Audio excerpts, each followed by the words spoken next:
सोलापूर काँग्रेस पक्षाच्या माजी नगरसेविका श्रीदेवी फुलारे यांनी अंगावर फाटकी साडी घालून सोलापूर लोकसभा राखीव मतदारसंघासाठी आपला अपक्ष उमेदवारी अर्ज दाखल केलाय।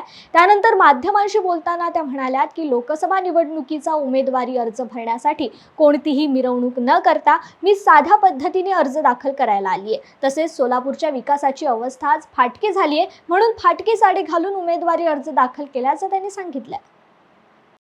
काय संदेश देण्याचा प्रयत्न करतो? माझं पूर्ण सोलापूर शहराच्या लोकांना एकच विनंती करायची आहे की जी आता जी लोकसभा निवडणूक चालू आहे, आपण बघायला बघतो की प्रत्येकजण प्रत्येकच्या प्रमाणे शक्ती प्रदर्शन वगैरे करायला बघतात। आपण तसं शक्ती प्रदर्शन वगैरे न करता ज्या काही सोलापूर शहराच्या नागरिकांच्या ज्या काही प्रश्न आहेत ते सोडवण्यासाठी मी जे दाखवण्याचा प्रयत्न करत आहे की आज सोलापूर शहराची अवस्था एक फाटकी झालेली आहे।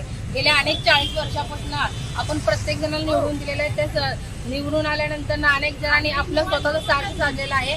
अनेक जनतेकडे त्यांनी दुर्लक्ष केले। जे सोलापुराचे जे नागरिक आहेत, जे युवक आहेत, ज्या महिला आहेत आणि जे शेतकरी वर्ग आहेत, त्या लोकांसाठी त्यांनी काही सुद्धा केलेलं नाहीत। माझं एकच विनंती आहे की मी जे आता लोकसभेचं अपक्ष उमेदवार फॉर्म भरत आहे, कारण की ज्या काही समस्या आहेत ते लवकरात लवकर नागरिकांनी सुटल्या पाहिजे। आणि जनतेने सुद्धा मला माझ्याकडे लक्ष देऊन त्यांनी मी 10 वर्षापासून जे नगरसेवक असताना जे काम केले तळागाळापर्यंत आपण काम करत गेलेलं आहे। जे काम करणारे उमेदवार आहेत त्या उमेदवाराच्या पाठीशी जनता राहावं असं मला वाटायला बघतं।